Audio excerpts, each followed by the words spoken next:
구약 성경 사무엘상 7장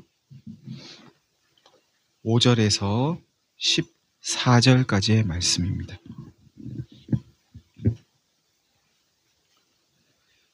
제가 봉독하겠습니다. 사무엘이 이르되 온 이스라엘은 미스바로 모이라.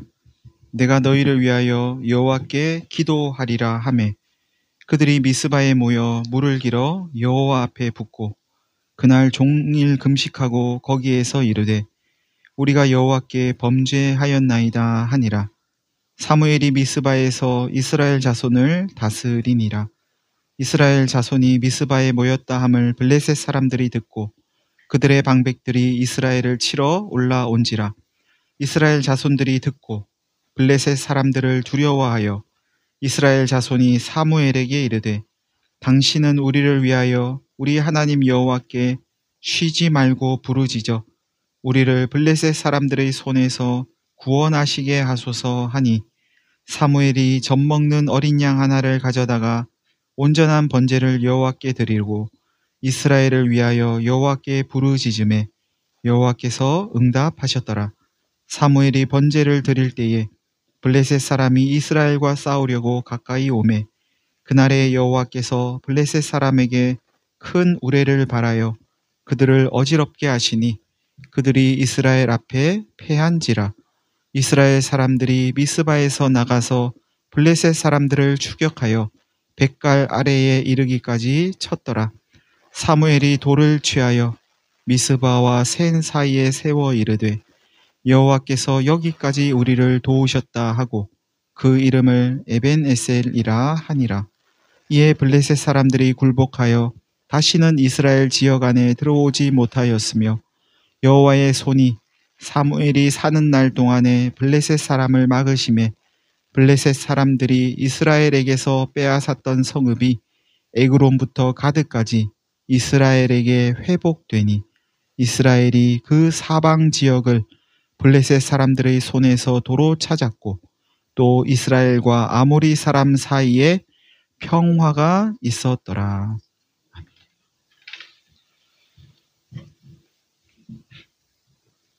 저희는 지금 사무엘 상의 말씀을 처음부터 이렇게 살펴보고 있습니다. 사무엘이 이르되 온 이스라엘은 미스바로 모이십시오. 내가 여러분을 위해 여호와 하나님께 기도하겠습니다 했다고 하면서 오늘 본문은 시작합니다. 이스라엘 땅에서 미스바의 위치가 어디인지 정확하게 알 수는 없지만 온 이스라엘이 모이기에 적절한 장소였던 것 같습니다. 사무엘이 이곳으로 온 이스라엘을 모았다는 것은 사무엘의 영향력이 온 이스라엘에 미쳤다는 뜻입니다. 사무엘이 여호와의 선지자로 세우심을 입었다는 사실을 온 이스라엘이 알았다고 사무엘상 3장에서 말씀하고 있는 걸 보면 사무엘이 모이세요 할 때 싫어요, 저는 안 가요 할 사람은 아무도 없었다고 봐야 합니다. 오세요 하면 다 오는 겁니다. 저 가기 싫은데 이런 사람 없는 거예요 지금. 사무엘이 말 한마디 하면 다 듣는 겁니다. 그런데 어떤 이유로 사무엘이 이스라엘을 모았는가 하면 기도하려고 그랬답니다. 기도를 하려면 골방에 들어가서 혼자 조용히 해도 될 텐데 이거는 어떤 기도이기에 이렇게 온 이스라엘을 다 모으려고 한 걸까 궁금한데요. 미스바에 모인 이스라엘은 온 이스라엘 사람들이 물을 길어다가 여호와 앞에 붓습니다. 미스바에 아마 이렇게 하나님께 제사 드리는 제단이 있었던 모양이죠. 거기에 이제 물을 길어다가 붓는 겁니다. 그리고 종일 금식을 합니다. 제단에 물을 붓는 것이나 금식하는 것은 하나님 앞에 회개할 때 하는 상징적인 행동인데요. 그들이 하나님께 이렇게 고백합니다. 우리가 여호와께 죄를 범했습니다. 그러니까 회개합니다 하는 어떤 행동을 먼저 하고 그 다음에 이제 잘못했습니다. 이렇게 고백을 하는 거죠. 지금 순서가 그래요. 어떤 행동을 하고 난 다음에 잘못했습니다. 이스라엘이 무슨 잘못을 한 걸까요? 오늘 본문 앞부분을 보면 이스라엘이 범한 죄는 바알과 아스다롯과 같은 이방 신을 섬긴 그런 죄가 아닌가 싶습니다. 뿐만 아니라 하나님을 이방 신 믿듯이 믿지 않았나 싶습니다. 지난주에 이에 대해서 자세히 말씀을 드렸는데요. 하나님 아닌 금송아지를 하나님이라고 하면서 믿은 것과 같이 하나님을 어떤 형상으로 만들어 놓고 언약궤일 수도 있고 또 다른 어떤 것일 수도 있고 그런 형상을 만들어 놓고 그걸 하나님이라고 하면서 믿은 그런 것과 같은 죄가 있는 것 같습니다. 이렇게 사무엘은 온 이스라엘을 모아 회개하게 하면서 이스라엘 자손을 다스렸다고 오늘 본문은 말씀하는데요. 사무엘이 온 이스라엘을 다스렸다는 건 사무엘이 사사의 직무를 수행하고 있다는 뜻입니다. 이스라엘에는 아직 왕이 없습니다. 성경은 사사기는 끝이 났지만 여전히 사사 시대를 지금 이스라엘은 보내고 있는데 이 사무엘이 그 직무를 감당하고 있는 겁니다. 한편 이스라엘이 미스바에 모였다는 소식을 들은 블레셋 사람들은 이스라엘을 치러 옵니다. 하나님의 언약궤를 빼앗아간 것 때문에 7개월이나 독종에 시달렸고 수많은 사람들이 죽임을 당했던 블레셋인데 그렇게 시달렸으면 이스라엘은 이렇게 거들떠보지도 않을 것 같은데 이슬과의 전쟁은 엄두가 안 날 것도 같은데 그게 그렇지가 않은 모양입니다. 독종이 그치고 살만해지니까 또다시 이스라엘이 눈에 들어오는 겁니다. 이 블레셋은 지중해 연안 한쪽에 이렇게 자리를 하고 있거든요. 이쪽은 지중해 바다입니다. 거기 한켠에 이렇게 자리를 하고 있는데 이 블레셋이 확장을 하려면 좀 요즘 같으면 바다를 메워서라도 땅을 넓힐 수 있을지 모르겠지만 이때는 그렇게 하지는 못했나 봐요.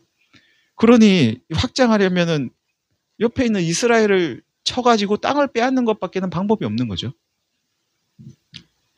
그러니 이제 작은 틈이라도 보이면 이스라엘을 치는 게 블레셋에게는 당연한 일이었는지도 모르겠습니다. 블레셋이 쳐들어온다는 소식을 들은 이스라엘 사람들은 두려워합니다. 블레셋과 싸워서 이겨본 적이 없는 거예요. 이스라엘은 땅도 빼앗기고. 블레셋을 두려워하는 것에는 이전이나 지금이나 차이가 없는데 이번에는 좀 다른 게 있습니다. 이스라엘의 반응이 좀 다른데요. 그때는 이전에는 이스라엘이 블레셋이 전쟁하러 올 때 두려워서 하나님의 언약궤를 전쟁터로 가져왔습니다. 하나님의 언약궤를 가져오면 하나님도 따라오실 줄 알았죠. 언약궤를 따라 하나님이 전쟁터에 오시면 전쟁에서 이길 줄 알았습니다. 하나님의 언약궤가 곧 하나님인 줄 알았던 거죠. 바알과 아스다로 상을 만들어 놓고 그것을 섬기는 이방인들처럼 하나님의 언약궤를 하나님 섬기듯 했습니다. 그 결과는 패배였습니다. 이스라엘 백성 3만 명이 죽임을 당했고 하나님의 언약궤마저 빼앗겼습니다. 그런데 이번에는 좀 다릅니다. 이스라엘 자손들이 사무엘에게 이렇게 말합니다. 사무엘이여, 우리를 위하여 우리 하나님 여호와께 쉬지 말고 부르짖어 주십시오. 하나님께서 우리를 블레셋 사람들의 손에서 구원하시도록 기도해 주십시오.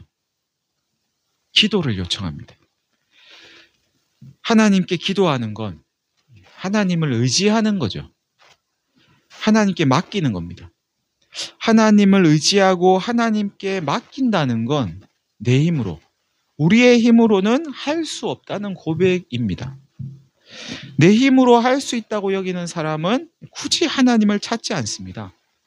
자신이 정해놓은 답을 가지고 하나님께 기도라는 방법을 통해서 하나님을 시키는 경우를 제외한다면, 이게 어떤 의미인지 아시죠? 하나님 시키는 거요. 하나님 이것 좀 하세요. 이렇게 기도로 시키는 그런 것들을 제외한다면 기도야말로 하나님을 의지하고 신뢰하는 가장 순수한 신앙의 행위라고 할 수 있을 겁니다. 그런데 지금 그걸 하는 거예요. 이스라엘 백성들이요. 그렇게 자기 힘으로 하려던 사람들이 불과 7개월 만에 이렇게 바뀐 겁니다. 놀랍지 않습니까? 자기 힘으로 뭔가 해보겠다고 애를 쓰던 사람들이 7개월이 지나가지고는 이제 하나님께 맡기고 하나님 의지하고 기도도 하는 거예요. 하나님 믿는 하나님의 백성들이 하나님께 기도하게 되었다. 이게 더 놀랍지 않으세요? 하나님의 백성인데 이전에는 기도 별로 안 한 거죠. 이제 기도하는 거예요.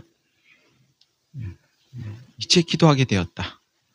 놀랍기도 하고 좀 씁쓸하기도 하고 아무튼 그런 것 같습니다.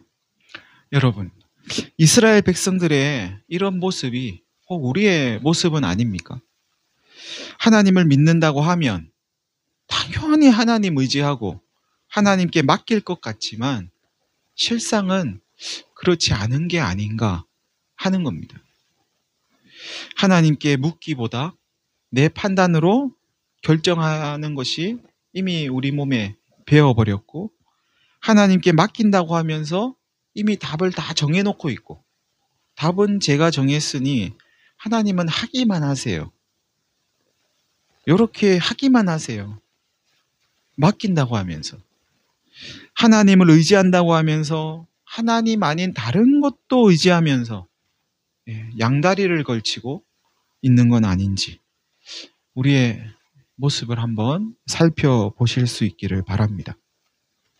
한편 이스라엘 백성들로부터 하나님께 기도해 달라는 부탁을 받은 사무엘은 젖 먹는 어린 양 하나를 가져다가 하나님께 번제를 드리고 하나님께 기도합니다.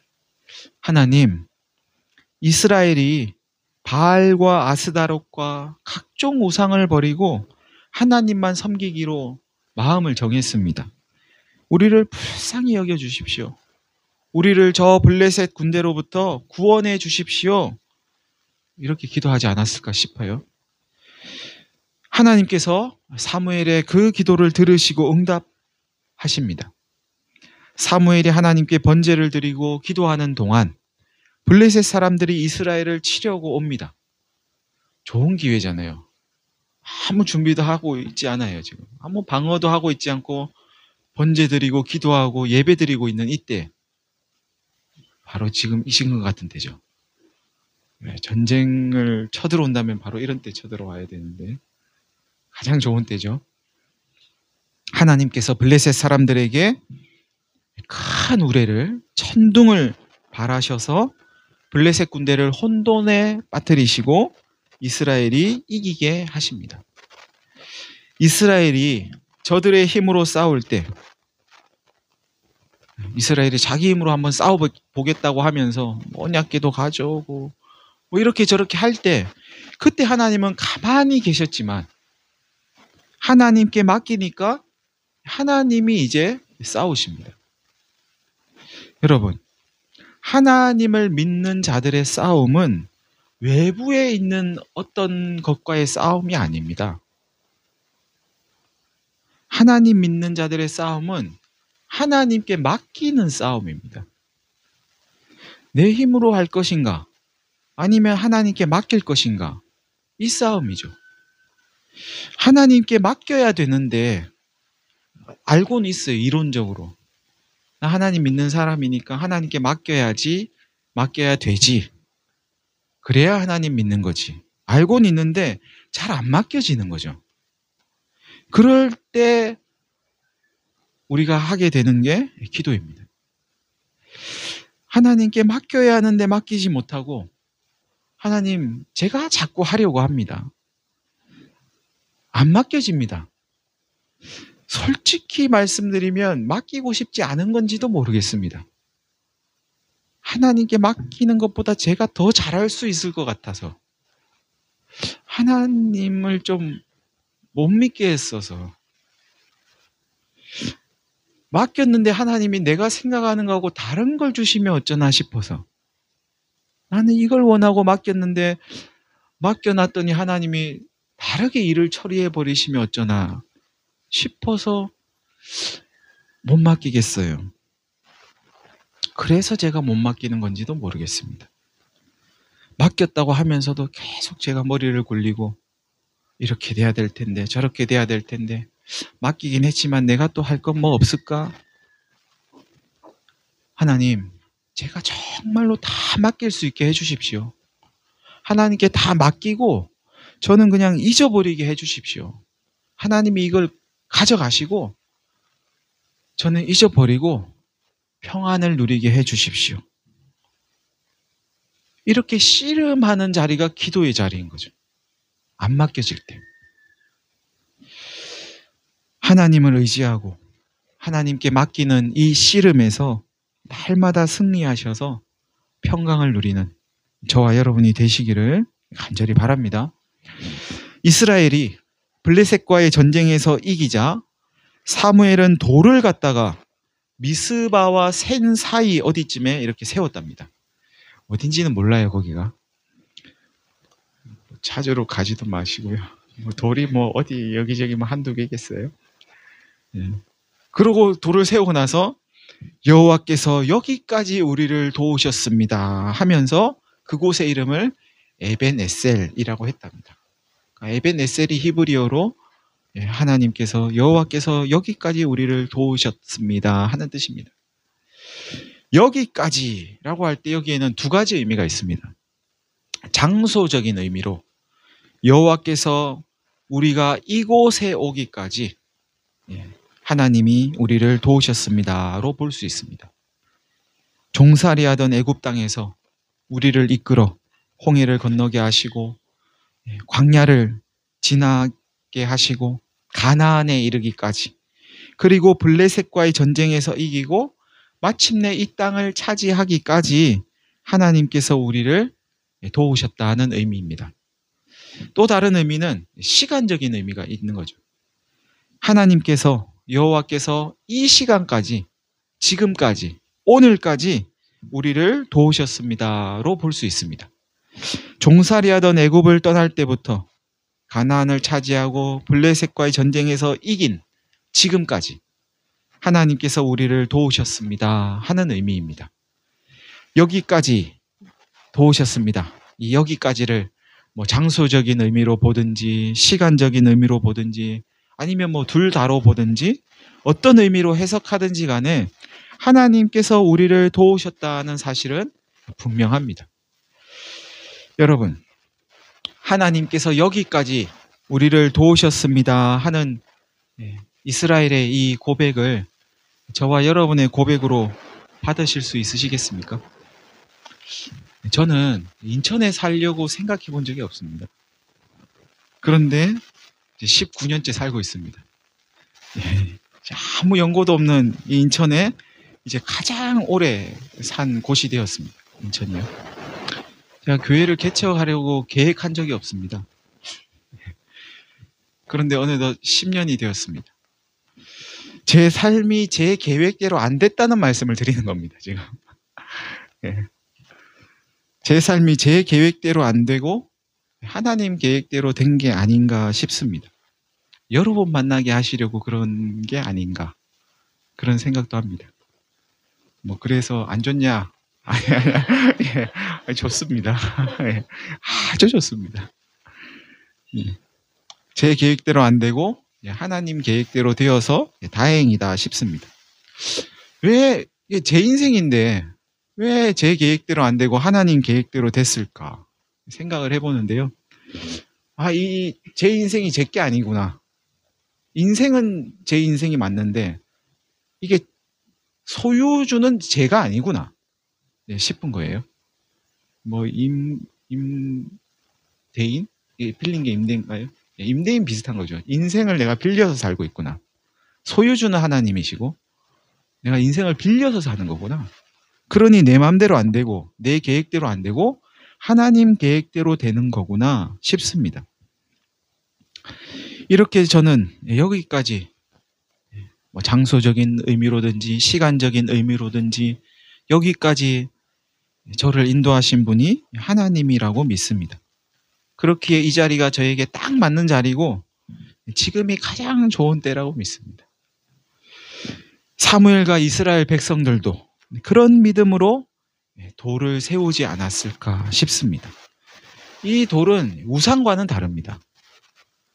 이걸 믿고 섬기려고 세운 게 아니고 하나님께서 우리에게 행하신 일을 잊지 않고 기억하려고 세운 겁니다. 이런 일종의 몸부림인 거죠. 잊어버릴까 봐. 안 잊어버리려고 뭐라도 하고 싶어가지고 한 게 돌을 갖다 세운 거예요. 이런 몸부림이 성경 곳곳에 등장합니다. 하나님을 경험하고 나면 이름을 붙여가지고 하나님을 기억하려고 하는 그런 모습들이 있습니다. 이삭을 바치려다가 하나님을 만난 아브라함이 그곳의 이름을 여호와 이레 이렇게 붙입니다. 아버지와 형님을 속이고 도망치다가 꿈에서 하나님을 만난 야곱은 그곳의 이름을 브니엘이라고 이름을 짓습니다. 10주년을 맞는 우리 교회도 돌을 하나씩 갖다 놓고 이름을 붙여보는 건 어떨까? 어떨까요? 돌을 하나씩 구하세요. 오늘부터 여기 저기 보이면 좀 특별한 돌 그냥 다니지 마시고 그리고 거기다가 뭔가 여러분의 신앙 고백을 하나씩 쓰세요. 히브리어로 안 쓰셔도 되니까 하나씩 쓰시고 내년 1월 첫 주일에 가져오십시오. 그래서 돌을 저희가 하나씩 세워가지고 이게 우리의 신앙 고백이고 하나님을 잊지 않기 위한 우리의 몸부림입니다. 또 돌 챙기는 거 잊지 마시고 진짜로 하는 말입니다. 제가 농담처럼 진짜로 하는 말입니다.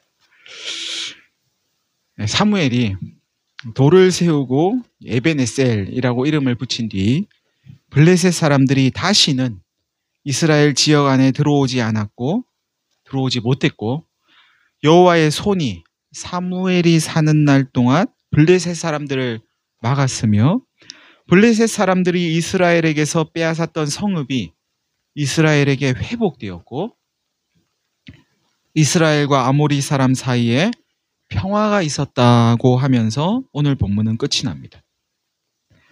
블레셋 사람들에게 이스라엘 땅을 빼앗을 마음이 사라지고 이스라엘은 블레셋 사람을 두려워하지 않게 되고 빼앗겼던 성읍이 회복되는 것, 빼앗을 마음도 없고 두려움도 없고 빼앗았던 건 되돌려주고 이게 평화입니다. 그런데 정해진 재화들을 서로 많이 가지려고 자기 힘 자랑하면서 서로 막 뺏으려고 하니 두려움이 찾아오고 평화는 깨어지는 거죠.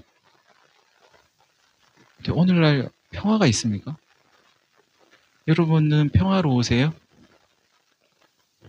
길을 걸을 때 평화로우세요? 낯선 곳에 가시면 평화로우세요? 낯선 사람들을 만날 때 평화로우신가요? 밤길이 평화로우세요? 혹시 밤에 호랑이 만날까봐 무서운 적은 없으시죠? 밤길 갈 때 뭘 만날까봐 무섭죠? 사람 만날까봐. 평화가 어디 있습니까? 평화가 없습니다. 매일같이 보는 사람들인데 밤에 사람 만날까봐. 아이들에게도 늘 일찍 들어와라 이야기를 해야 되고 아이들이 늦게 들어오면 뭔가 불안하고 연락도 안 된다 하면 휴대폰이 없을 땐 차라리 나았는데 휴대폰이 있으니 연락을 하니 연락이 안 되고 불안하고 평화가 없습니다. 문명이 발달할수록 평화가 없는 것 같아요.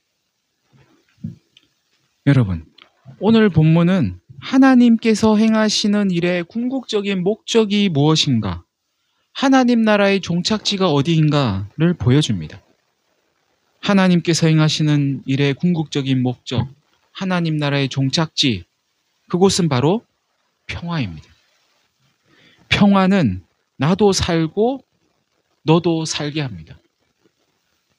너 죽어 나 살자. 이건 평화 아니죠.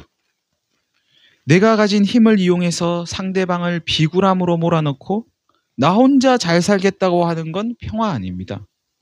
다른 사람이 어떻게 되든지 간에 나만 살면 돼. 그건 평화 아니죠. 당신의 평화를 빼앗아 나의 평화를 도모하는 건 진정한 평화가 아닙니다. 평화는 모두가 함께 사는 겁니다. 나도 평화, 너도 평화, 모두가 평화로워야 평화입니다. 그렇기에 평화는 사이에 있습니다. 사이에. 평화라는 용어 이 자체는 나 혼자 있을 때는 별로 필요가 없는 단어죠. 혼자 있으면 늘 평화죠. 어쩌면 혼자 있으면 평화가 아닐 수도 있어요. 함께 있기에 평화라는 게 필요한 거죠. 함께 있기에 평화로울 수 있는 거죠. 여자와 남자 사이에, 아이와 어른 사이에, 부자와 가난한 자 사이에, 아픈 자와 병든 자 사이에, 대한민국과 북한 사이에, 미국과 중국 사이에, 유럽과 아프리카 사이에, 북반구와 남반구 사이에 평화가 있기를 진심으로 바랍니다. 근데 별로 그런 평화 바라지 않는 것 같아요. 나만 잘 살면 되지. 우리나라만 잘 살면 되지. 거기는 평화 없습니다. 여러분, 하나님은 블레셋은 죽이시고 이스라엘은 살리시는 그런 분이 아니십니다. 이스라엘을 살리기 위해서 블레셋은 짓밟는 그런 분이 아니십니다. 블레셋도 살리고 이스라엘도 살리는 분이십니다. 나도 살고 너도 살고 모두가 사는 이런 평화는 사람이 만들어내지 못합니다. 사람은 자기의 이익을 앞세우기에 바쁘기 때문이죠. 아무리 다른 사람 위한다고 해도 나를 벗어날 수 없습니다. 우리는. 나도 유익하고 다른 사람의 유익도 구하죠.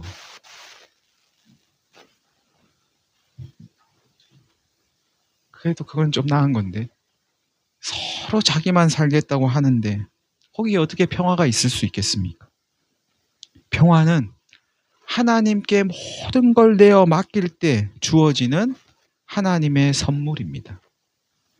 하나님께 맡기면 하나님은 모두가 평화로운 길로 이끄십니다. 우리가 평화롭지 못한 건 하나님께 맡기지 않기 때문인지도 모릅니다. 다 자기만 살겠다고 하니까. 사랑하는 성도 여러분, 진정한 평화를 원하십니까? 상대방의 것을 빼앗을 마음이 없고 상대방이 두렵지 않고 밤길을 가도 사람 만날까 봐 두렵지 않은 그런 평화를 정말 원하십니까? 문 안 잠그고 다녀도 괜찮고 물건 놔두고 가도 괜찮고 그런 평화를 원하신다면, 그런 평화가 정말 우리의 살 길이라고 믿으신다면 하나님께 내어 맡기실 수 있기를 간절히 바랍니다. 나 혼자 살겠다고 내 힘으로 살 길 찾지 마시고 하나님께 맡기시기를 바랍니다. 하나님께서는 더 이상 근심할 것이 없는 완전한 해결, 완전한 평화를 주실 것입니다. 사무엘이 사는 날 동안에는 진정한 평화가 있었던 거죠. 날마다 순간마다 하나님께 맡기는 데 승리하셔서 참 평화를 누리는 저와 여러분이 되시기를 간절히 바랍니다.